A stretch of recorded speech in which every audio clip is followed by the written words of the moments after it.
Good afternoon everyone. आज के lecture में हम करेंट अफेयर देखेंगे और इसमें भी हम सबसे पहले क्या देखेंगे, खेल से संबंधित चीज़ें हम पढ़ रहे थे। तो खेल से संबंधित चीज़ों में हमारा क्या क्या कंप्लीट हो गया, एक बार हम वो देख लेते हैं। तो हमने सबसे पहले तो पुरस्कार देखे थे। पुरस्कार जो कि अभी मैंने आपको जो एसएससी एमटीएस है, एसएससी एमटीएस का सिलेबस बताया था, उसमें जीएस में भी आपको पुरस्कार भी पढ़ना है। तो हम एक एक करके सारी चीज़ें कंप्लीट करते हुए चलेंगे। इसके बाद हमने क्या देखा था, खेल खेल से संबंधित खिलाड़ियों की क्या देखी थी, हमने संख्या देखी थी, ये भी हमारे लिए इम्पोर्टेंट है। इसके बाद हम प्रमुख जो खेल हैं वो देख रहे थे, जिसमें हमने कौन कौन से खेल पढ़ लिए हैं। तो सबसे पहले हमने क्या देखा था, हमने कबड्डी देख लिया है। कबड्डी के बाद हमने कुश्ती भी पढ़ लिया है। कुश्ती के बाद हमने मलखम्ब के बारे में भी पढ़ लिया। मलखम्ब के बाद हमने स्नूकर भी देख लिया। स्नूकर के बाद हमने क्या, वॉलीबॉल वॉलीबॉल और बेसबॉल, ये दोनों चीज़ें हमने कंप्लीट कर ली है।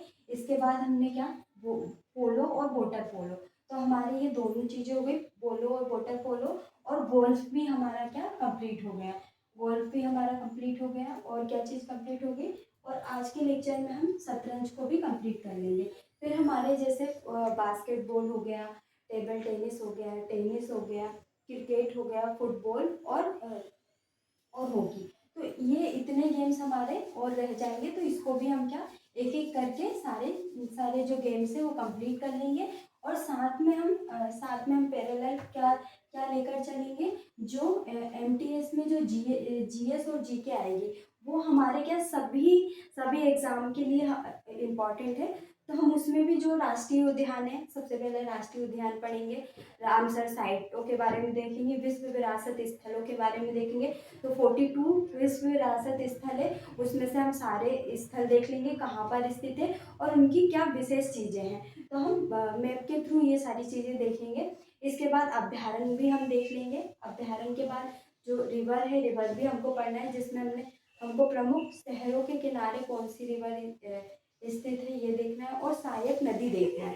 तो ये हमको जीएस और जीके में हमको ये सारी चीज़ें देखना है। तो सबसे पहले हम शतरंज में क्या देखेंगे, जो इंटरनेशनल जो जो संगठन है उसके बारे में हम देखेंगे। तो the federation international day FIDE, तो ये कितने, इसकी प्रतियोगिता क्या होती है, साल में 2 बार होती है। इसके बाद हम देखेंगे अंतर्राष्ट्रीय चेस अकेडमी। तो अंतर्राष्ट्रीय चेस अकेडमी की स्थापना कब हुई थी, मई 2003 में।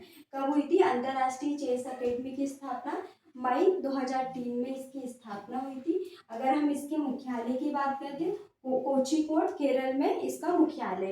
तो ये डायरेक्ट क्वेश्चन आ सकता है कि अंतर्राष्ट्रीय चेस अकेडमी की स्थापना कब हुई, तो मई 2003 में, और इसका मुख्यालय कहाँ पे, तो कोझिकोड केरल में इसका मुख्यालय स्थित है। इसके बाद हम देखेंगे तो इसकी परिमाप कितनी है। अगर हम देखें, जो बोर्ड होता है तो उसको, जो बोर्ड है उसको क्या बोलते हैं, चेकर बोर्ड बोलते हैं। क्या बोलते हैं, चेकर बोर्ड।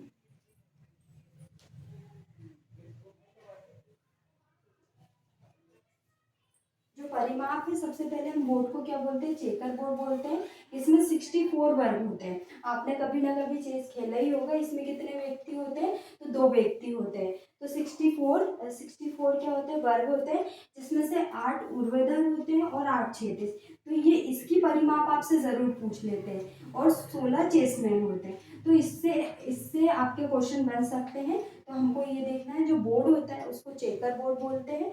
64 वर्ग होते हैं, जिसमें से 8 ऊर्ध्वाधर होते हैं खड़े, और 8 क्षैतिज होते हैं, और 16 चेसमैन होते हैं। तो ये हमने परिमाप से देखा संबंधित। और अंतर्राष्ट्रीय चेस अकेडमी का भी हमने देखा, मई 2003 में स्थापना, और मुख्यालय कहाँ पे, कोझिकोड केरल में। इसके बाद हम इससे संबंधित शब्दावली देखेंगे।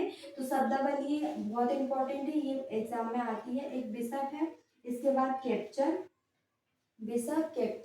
इसके बाद केसलिंग और चेकमेट, कैसलिंग, चेकमेट, और एन पेसेंट, और गेविन, ग्रेट मास्टर, और किंग। तो ये क्या किससे संबंधित शब्दावलियां हैं, तो ये शतरंज से संबंधित शब्दावलियां। अब हम देखेंगे नेक्स्ट, प्रमुख खिलाड़ियां देखेंगे, किससे, शतरंज से संबंधित प्रमुख भारतीय खिलाड़ी देखेंगे, जिसमें प्रमुख मुख्य रूप से एक नाम है विश्वनाथ आनंद और हम्पी कोनेरू।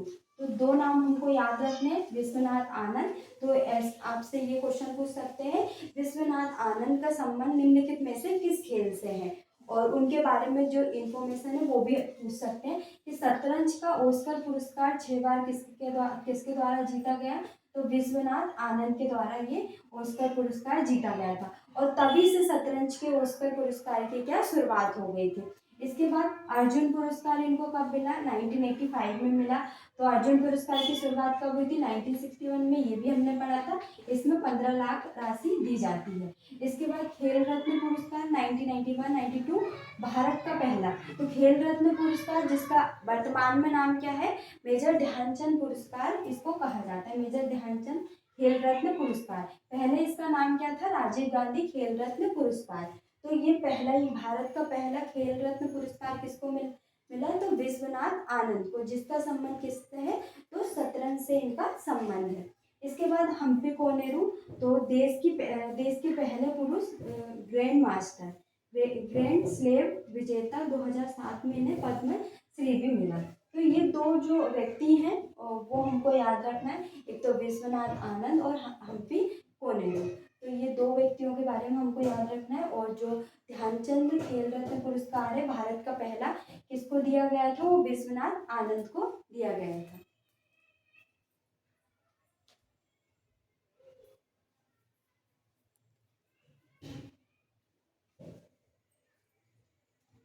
इसको हम एक बार और देख लेते हैं, और फिर नेक्स्ट लेक्चर में हम क्या आगे की चीज़ें जैसे बास्केटबॉल है और एक दो गेम और इस साथ में देख लेंगे। तो हमने क्या क्या चीज़ें पढ़ी, तो सबसे पहले अंतर्राष्ट्रीय जो प्रतियोगिता होती है, the federation international day SFIDE, तो ये किससे संबंधित है, तो किससे संबंधित है, शतरंज से संबंधित है, और ये 2 बार होती है। तो आपसे डायरेक्ट ऐसा पूछ सकते हैं कि FIDE ये किस खेल से संबंधित है, तो ये शतरंज से संबंधित है। इसके बाद अंतर्राष्ट्रीय चेस एकेडमी की स्थापना कब हुई, मई 2003 में। मुख्यालय कहाँ पे, कोझिकोड केरल में। इसकी परिमाप कितनी होती है, इसके बोर्ड को चेकर बोर्ड 64 वर्ग होती है, 8 ऊर्ध्वाधर होती है और 8 क्षैतिज होती है। इसके बाद कितने 16 चेसमैन होते हैं। शब्दावली हमको देखना है, बिशप, कैप्चर, कैसलिंग, चेकमेट।